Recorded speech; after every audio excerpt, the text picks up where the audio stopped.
His first flight around our solar system. Here's a picture of Mars. By the way, this is not a professional tape. As you can see, these pictures are in a picture album, and I've just got my camcorder out, and Wendell and I are flipping through the pictures. So this is not a produced tape for you to look at. So it'll probably never be on the market, but at least you get a chance to see some of these pictures.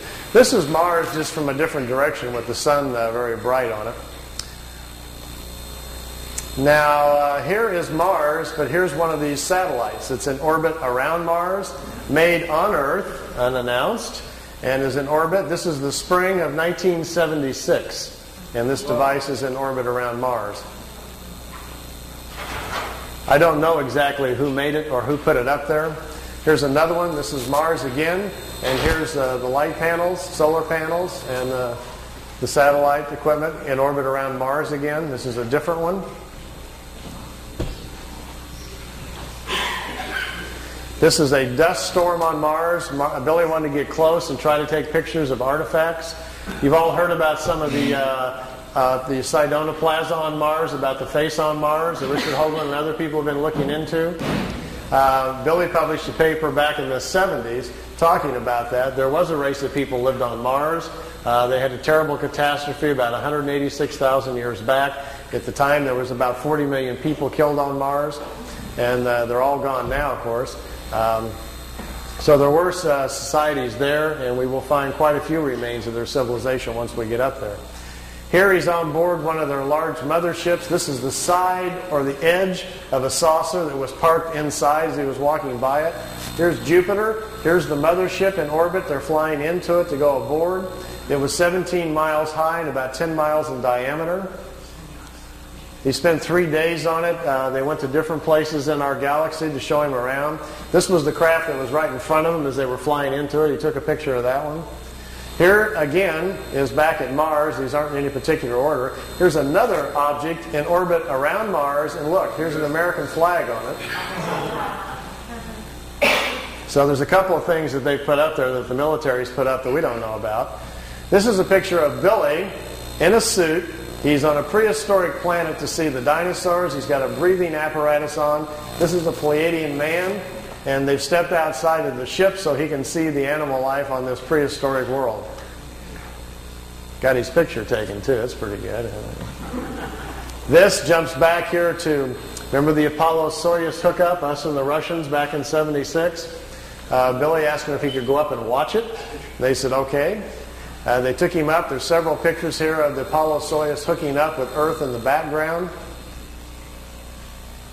Some of the wildest pictures he's got. I mean, just look at the vantage point. The planet's in the background. How else would you get this picture unless you were up there at that particular vantage point? Not a lot of people have that in their photo albums, you know. You can imagine the people at NASA would crack up, you know, if you... They'd probably find it a little hard to believe at first, but they don't have pictures like this.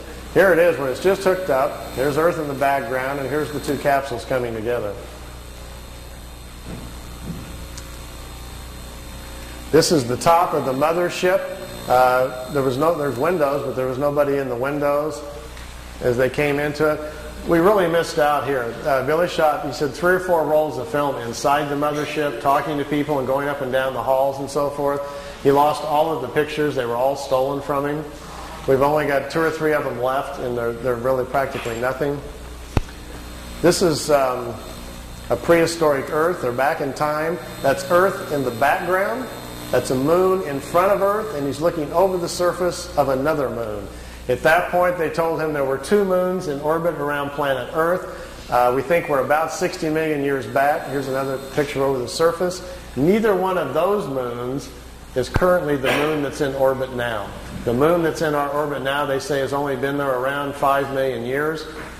Look at this one. This is another piece of equipment in orbit around Mars, and it's huge. It's like a space station.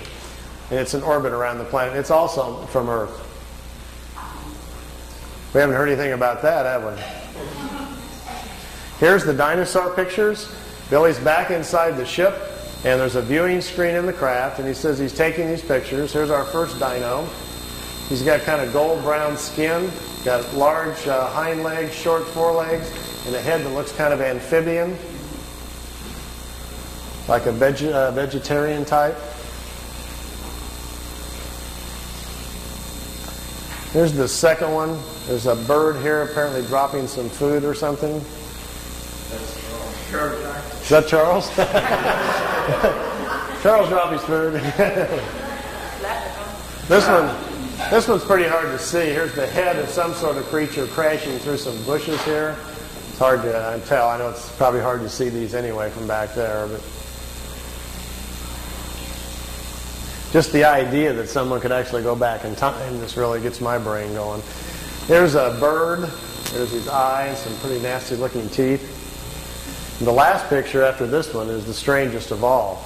It's a plant that has an insect head. Billy calls it a plantum. They were trying to explain to him how the evolution of different life forms goes. How, for instance, here's a plant life when the plants are the food kingdom of the world. When the plants evolve to a certain level of evolution, then these lower order forms, here's a small head, and this head is part of that plant. There's these two little eyes. It's an insect, the beginning of insect life on the planet when the food kingdom has evolved high enough. There are 7 different stages, they say, of spiritual energies or creational energies on a planet that create the many different kinds of life forms. There's a transition from one kind to the next. Ours is the 7th or the last one. We have to wait until the animal kingdom has raised the evolution of the body material high enough so our cycles can start.